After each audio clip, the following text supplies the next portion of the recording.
All right. Thank you very much. 자, please sit down. Oh my gosh. So I'm being given 25 minutes. All right. That's good. Short. Oh, 20 minutes? 25. Okay. All right. Okay, let's start. Well, happy Father's Day, right? And I was thinking, wait a minute, where's my messages from Korea for my little 5 children? Then I thought about it. Oh yeah, because Korea, there's no Father's Day. There is 오보이날. 오보이날 is Parents' Day. On the May 8th, there's a Parents' Day. So at that time, I got little letters and all that kind of thing. That's why today is Happy Father's Day. I was thinking, wait a minute, I feel like I already received something this year already. So it's all good. I sent a message to my dad, and he's like, to you too as well. So there you go. I did my duty as a child as well. That's good. Yeah, I spoke a lot yesterday, too much. And so when Pastor Resford came and said, please, if you can, share your story, I was like, and I thought I already shared my story here in Vegas, because I've been sharing a lot of my own personal testimony around the nation. My memory is very fuzzy, so I asked my great memory, my memory bank called Willis, and he said, no, I don't think you said anything, so here we go. But my story of joining the church, my story is still continuing. So please understand this. My story, hopefully it doesn't end that soon. It will continue on with Heavenly Parent and true parents, of course. But you never know. Don't judge me, right? Something might happen. I'll be like, oh my gosh, I'm going to leave this church. So many times it has happened. Yet, Heavenly Parent grabbed my neck and like, no, not today, brother, not today. You ain't leaving me right now. So I don't know if this is going to inspire you, but nevertheless, it has inspired me to stay and meet continuously with my Heavenly Parent. As Pastor Resford has just said, I'm a Jacob child. I'm not a second generation. And I have so many cousins who are second generation. So at one point in my life, I was thinking, I'm a second generation, even though I didn't know what that was meaning. And then, of course, what is Jacob's child? That's Jacob's child is you're born not as a second, third generation, of course, but your parents, your mother. In my case, my mother was in the church. And so as I was growing up, all of this was part of my life, sort of. My dad is an atheist. He doesn't believe in God. He drank the holy wine and he did something accordingly to my mother. And he said, I'll join this church, but I won't do anything. And I feel like, wow, at least you drank that holy wine. So my parents were a blessed family. However, they did divorce later on in life. I grew up not knowing what's really going on at home. My dad would always go out and he would work at months outside of home because he was in a mining business, and we would travel all around the world, mainly in Asia, but all around the world. My father is British, my mom's Japanese. My grandparents moved to South Africa later in their years, I think, maybe close to retirement, maybe after retirement, and then moved to South Africa. The whole family moved there. So I was born in South Africa. It's pretty random, honestly speaking, when everybody says, what, South Africa? And I'm like, don't judge me. South Africa, Johannesburg, crazy place. And then I moved around a lot of countries. I can't really, some countries I remember, some don't. Not in the particular order, but I lived in America, I lived in America in Houston before, in Wyoming, Casper as well. I was one of the few small little white Asian-looking kids. There's a lot of white people there, and not so many mixed people over there. My mother had a hard time, and everybody had a hard time. Why? Because I also used to live in Scotland before I was in America. So I was this little Asian kid with a heavy Scottish accent in the middle of nowhere. I could understand English because I was speaking English, just a little bit of strong dialect. I also lived in France, also Mozambique in Africa, South Africa. I also lived in Australia, Indonesia, Malaysia, Singapore, Japan a little bit, and then a long time in Korea. I've been moving too many countries, and I was sick and tired of learning a new language. So when I moved to Korea, even though this was True Parents' country, I vow I'm not going to learn it. I'm not going to learn it. Later on, Demon would come to me and scold me many times. Why are you not learning Korean? And I would always say, 죄송합니다. I'm very sorry. In my heart, it wasn't 죄송합니다. I was like, who cares? I ain't going to live in this country that long. And she would say, what if your wife is Korean? And I'll be like, well, she will have a hard time. She needs to learn English or Japanese. So I was a very young, naive, and arrogant little boy. No worries, right? Traveling around the world with no smartphones, internet, all that kind of things. It was just me and my family.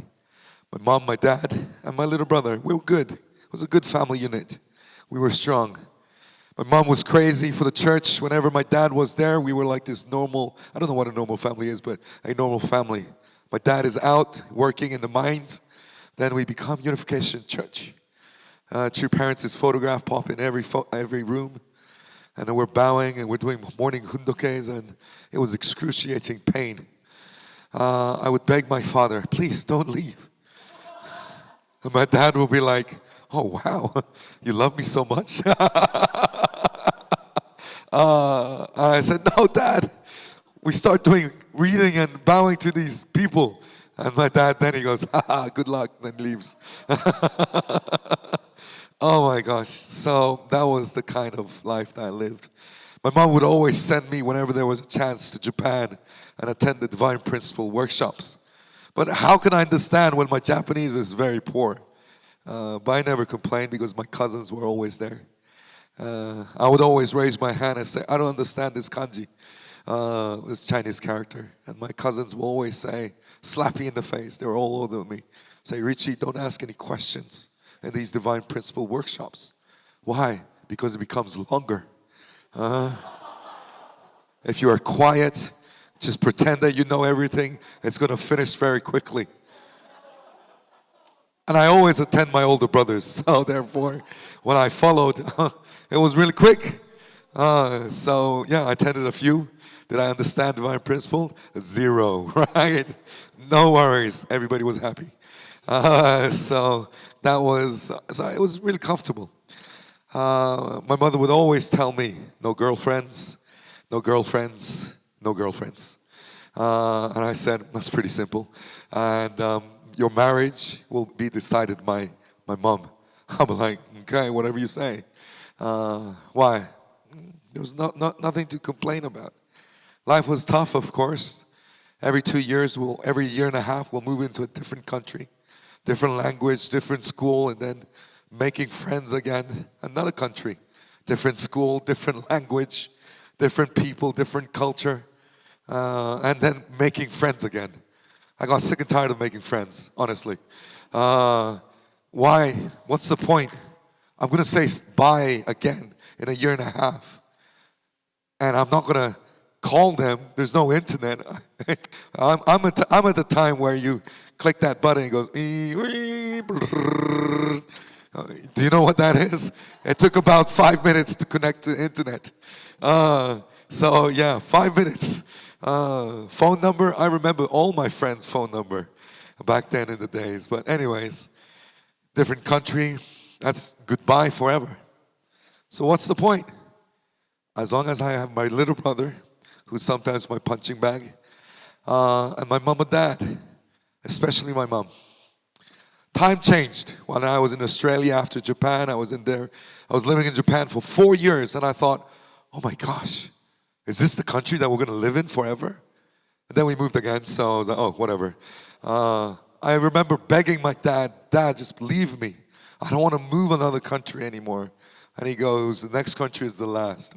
I said, do you swear? He goes, yes. Now, I shouldn't have listened. He doesn't believe in God. He says, I swear to God. Oh my gosh. cheeky man, right? He's British. Anyways, so Australia was great. Lived there 7 years. And I thought, this is it. This is going to be my country. Finally, I can have a passport. And that I'm really satisfied with. I have 3, 4 passports. So I was thinking of getting one in Australia. My parents' relationship became very fishy. Not so good. I remember times where I had to take my brother out of the house, just because my parents were fighting. One time I came back home and all the windows were smashed. Every single window, I don't know how they fixed it, but every single window was smashed. And I remember my brother holding my hand, are we going to be okay? And I said, I don't know. My dad doesn't hit people, so my mom was okay. Just all the windows. And that day the refrigerator, which we had a big one, was completely upside down. And my dad is a small man, and I was thinking, damn, what happened here? He was a beast. Anyways, then my mom and brother moved back to Japan. And I felt, that's not fair. That was my first thought. That's not fair. I wanted to be in Japan. Why does my brother get to go to Japan and not me? And my dad's like, well, you're going to stay here because you're in university. Then, even I knew my parents' relationship was going bad. But then I thought, well, it could be right. The world is full of divorces now, so maybe this is the way to go. I don't know. Then, every year in summer, when I was in high school, I was always sent to Japan to work at my auntie, who was a member. She had a restaurant. Every summer in Australia, which is from December to March, because it's the southern hemisphere. Australian young men will do parties and drinking and all that. So to protect me, my mother will always send me to Japan, work at my auntie's shop. It was great. I earned money. And I didn't really care because I had my cousins and I had friends. I didn't know they were church members, but they were people that I really looked up to. And then one time my dad was, go to Africa to meet your grandparents. I was like, okay. Am I going to work there? He goes, yeah, your uncle has a company, so work for him. So I went over there. It was my first time, never meeting my mom. I didn't know what was going on. Went to South Africa, met with my grandparents, and we had a good time. And then one day, I have an auntie who sadly passed away later on. She came to me crying. She was a really nice lady. My dad's side is a very difficult family situation. My dad has 2 brothers. The eldest brother, presently, it is on his 7th marriage. He has 4 or 5 children, and he doesn't really care about his kids. He has 2 kids, and with his first wife, and he put him into the orphanage because his second wife didn't like them, and then his 4th wife pulled him out. My cousins tried to kill my uncle, and I was thinking, they tried so many times to kill him, and when I met them, I was like, you guys tried 5 times? You guys suck at killing someone. It's South Africa. You can buy a gun. What's going on? Anyways, and I have an aunt who killed herself with overdose with drugs because she was depressed. And then my other uncle, one marriage only, but was been cheating on his wife all his life, and he was proud of it. He was telling everybody about it. He even tried to take me to the brothel because it's not normal to be it's not normal to be a virgin. At my age, at 18 years old, he told me that I need to be laid and I had to sleep with a woman. And I told my uncle, I don't want to pay, you know. Not for my first, come on. I mean, you're big and fat. Of course you need to pay, but I'm young and I'm good looking. I don't know. And I don't want to go to the brothel that you used. I mean, please. So I protected myself, I think. And anyways, so that was the situation I had. My auntie came to me and she was crying and she said, your father's been cheating on your mom all your life. And I was like, what are you talking about? My mom loves my father. She loves true parents. She loves my dad no matter what. My mother has never said anything bad about my dad. You're lying, auntie. I know your marriage sucks. But it doesn't mean my parents' marriage is bad. It was maybe a difficult situation. And she was crying and crying, and I thought, this auntie, out of all these aunties I had, is really genuine. And I was, maybe this is true. I called my dad. I said, Dad, are you cheating? The cheating? And then he hung up on my phone, and he called my uncle. And I called him again, and he just said, it's none of your business. It's none of your business. And I was already crying, and he's like, are you crying? I didn't realize I raised a poofter like you. You must be gay. And I was like, I don't think I'm gay, but I didn't know what to do. I flew to Japan and I talked to my mom, and my mom said that Dad called her and said he wanted a divorce. And I said to my mom, Mom, Dad's been cheating on you. My mom couldn't believe it. She cried and cried and cried, and I had to see my mom cry there on the floor in Japan, and I didn't know what to do. I don't know how, but I came back to Australia, went to school, university, and I was just sad. I didn't know I was sad.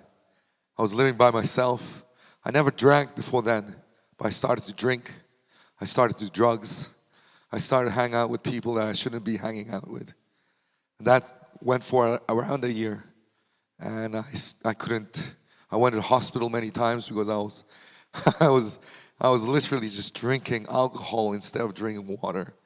My body was becoming very weak, and I was going to the hospital. I was carried to the hospital because I tried to kill myself a few times. I couldn't. I tried to drive myself into a wall. I couldn't, and I cried, and it was very depressing. And one day, during that time, I tried to read the Divine Principle a few times. I was in Australia, Perth. There was no blessed families. Even if there was, I wouldn't go to them because. My gosh, I really thought, because my mother was always telling me, we are a blessed family, even though it's a little bit different, but we are. And I was really shocked. And so I decided to read the Divine Principle, threw that out of the window, and then immediately, because it was like, what's this? This has nothing to do with me. And so I had an epiphany one day as I was drinking. I was like, wait a minute. I just have to cut my ties with everybody I know, move to a different place, because every single weekend my dad, who was living with his girlfriend at the time in a different place, would come to me and come to visit me and talk to me as if nothing ever happened. And he looked at me and was like, why are you sad? Why are you a mess? And I tried to come out, Dad, I can't handle this situation. And he would just laugh at me in my face and say, ha, you gay poofter. You're a gay poofter. Be a man. Don't worry about it. It's none of your business. That's the only thing he would say. And so I thought, okay, you know what? If it's none of my business, then you're none of my business. I changed university. I found a home in Sydney. This is a few hours away from Perth on the airplane. I cut ties. I sent a message to my dad. Email. Changed my phone. Easy. Before there was no GPS, there was no internet, right? Barely the 3G phone were coming out. I was like, amazing, like doing the video call with my friends, like, oh my gosh, we're living in the future, right? And this was that kind of time. And I changed my university, I quit, found a new place. I sent a message to my dad. Dad, you're dead to me. I can't handle you. I'm not a queer. I'm not gay. Sorry if there's anybody. I'm not gay, and I don't want to see you anymore. And I felt something strongly that I had to meet my mother. I can't just cut her off. She's my mom. So I flew to Japan. I didn't tell anybody I was in Japan. I met my mom without notice. She was very surprised, and I said to my mom, Mom, you are a victim in this situation, but you are my mom. You're my dad, you're my mom. There's no two separate beings. I can't handle this. I'm going to cut you out of my life too. She couldn't say anything. And I know I was 19. I wanted her to say something to me, but she couldn't. She was just crying, and I felt, well, that's it. I felt so relieved. I didn't want to do drugs. I didn't want to drink any alcohol. I didn't want to do cigarettes anymore. I was so relieved. But I was very careful because I have Japanese aunties in the church. If any of them knew I was there, I would be in trouble. But I don't know anybody in Japan, only my cousin. I have several cousins in the church, so I picked the cousin the one that hates the church. So I called him and I said, I'm going to stay with you. He said, no worries. And I said, yo, Hyung, just don't tell anybody I'm here. He goes, your secret's with me. The day before I was going to fly back to Australia and say goodbye to everybody and everything, I was looking forward to it. My auntie called me. I had a phone my cousin gave to me. I was like, you're a nice guy. And it rang, and I was feeling good, and I answered it, and my auntie was there. My auntie's like, Rich, I know you're in Japan. We want to meet. I was feeling good. It's like, I don't know how you got my number, but okay, whatever. But I don't want to see you. Auntie, I don't want to see you. I know you. Your church. Your tactics are not going to work on me. But she was smarter than me. She said, I'm going to buy you sushi.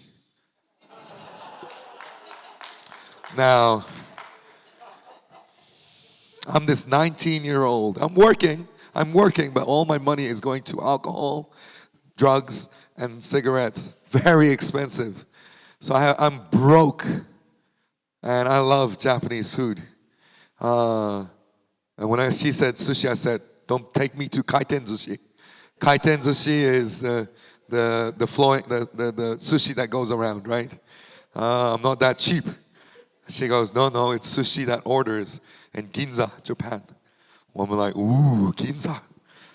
This is a very posh place in Tokyo. I was like, okay, you know what? I'll go. Oh my gosh. It's very easy to lure a 19-year-old boy who's broke. Food. I met her. And as I was going to the sushi place, in my best clothes, of course I didn't have any. I was thinking, how did she get my phone number? Later on, my cousin said his mom called him and said, because my aunties, they're all spiritually open. Amazing. And she knew I was in Japan. And so she called her son. He didn't know that she had her number as well. And said, I'm not going to bother you if you cough up, Ryuichi. So he sold me. Hey, but I got my revenge. My cousin ran away, was off grid, but I knew where he was. One day, his mom showed up his house in a different country, and he was surprised and like, how did you know? Where is he now? Just like me, he's living and dying. He will die for true mother. He will die for true mother, but it must have been a surprise for him. And he doesn't know. And every time there was a chance, I would, say, no, he's over there, he's over there. He knows, but no worries, right? It's good to have some kind of hyung that you can banter with. Anyways, so I was very surprised, but anyways, my aunties are crazy, so no worries. I was eating sushi, and I was ordering the best ones, right? I've never seen this expensive sushi before. And I knew what was coming. She's going to talk about the church. I was going to eat and go. But then she said, I want you to listen to me. So I gave my first attack. Auntie, it's not going to work. I'm here just for the food. And I'm grateful for that. But I don't want to hear anything from you because I know what you're going to say. And she said, yes, but she didn't say anything at first. She just held my hand and she said,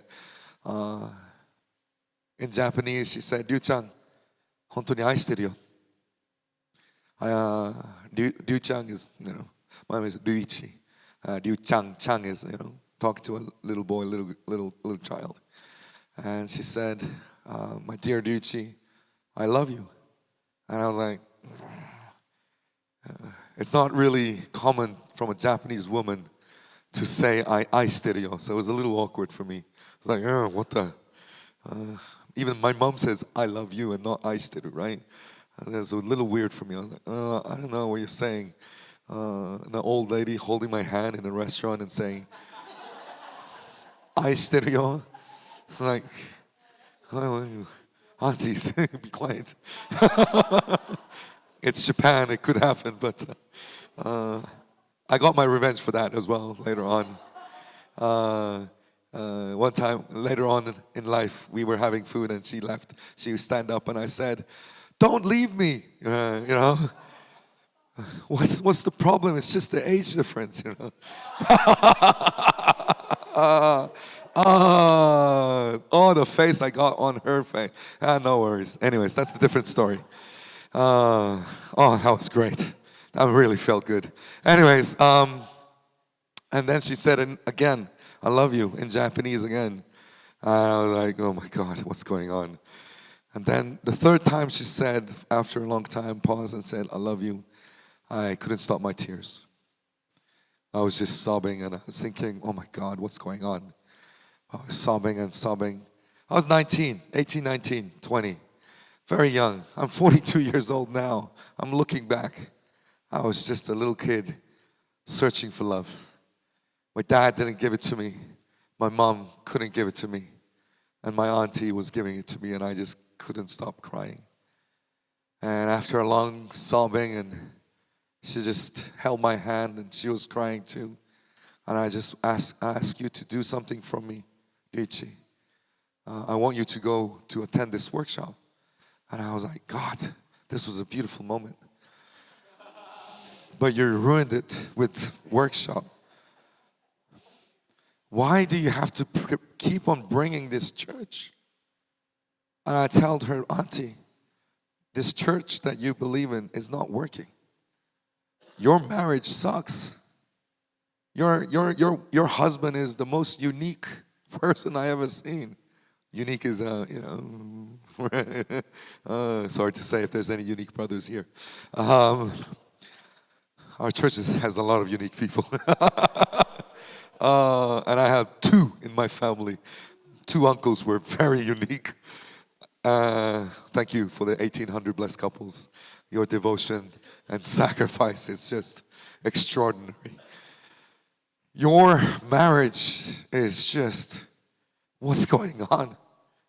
Your sons and daughters hate the movement. You don't even know where they are. My other aunties' marriages sucks. They hate each other. They're not with each other.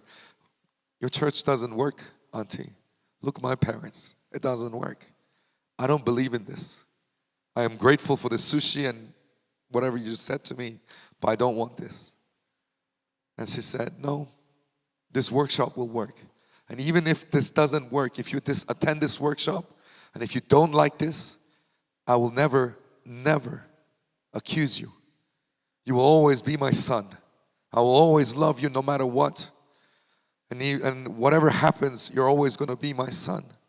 And I told her, even if I marry outside this church, even if I get a girl pregnant, even if I bring multiple girls, you're going to love each child, each daughter as if you're loving me. And she said, without a pause, she said, of course. I said, that sounds good. That sounds good. What do you want? Which workshop do you want? Is it another 7-day Divine Principle workshops? I know how to do that, so I'm thinking that's going to be easy. She said, no, it's a 40-day workshop in Korea. I was like, Korea?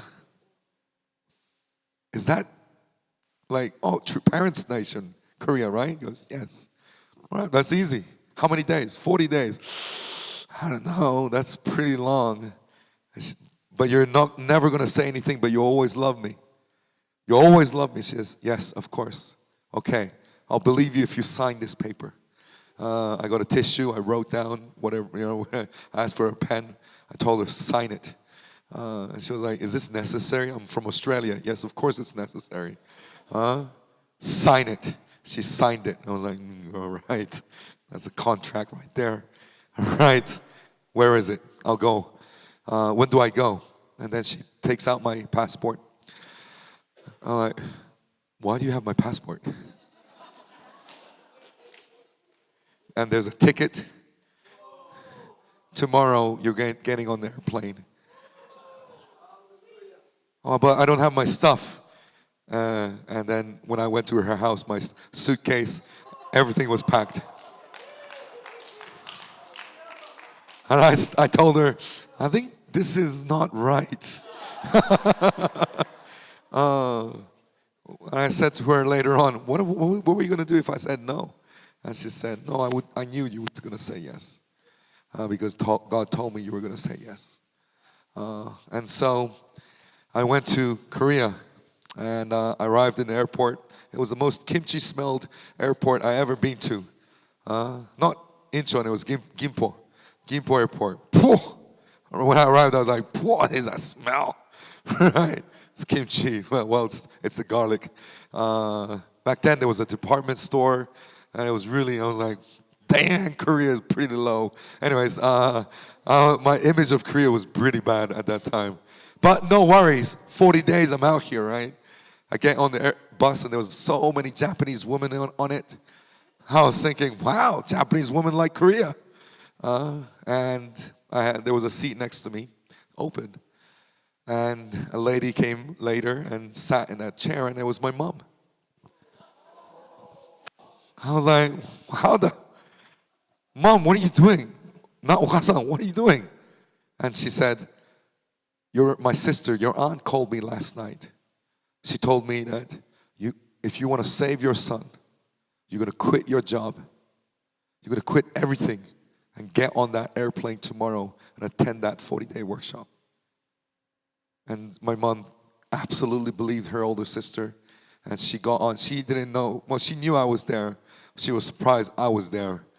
And I was like, oh no, that auntie is too smart. Crazy. So when I say crazy, I mean crazy. And I was like, okay, how am I going to get out of this sticky situation? There was a guy in front of me sitting in front. I didn't know, and I saw, and it was a hyung that I knew.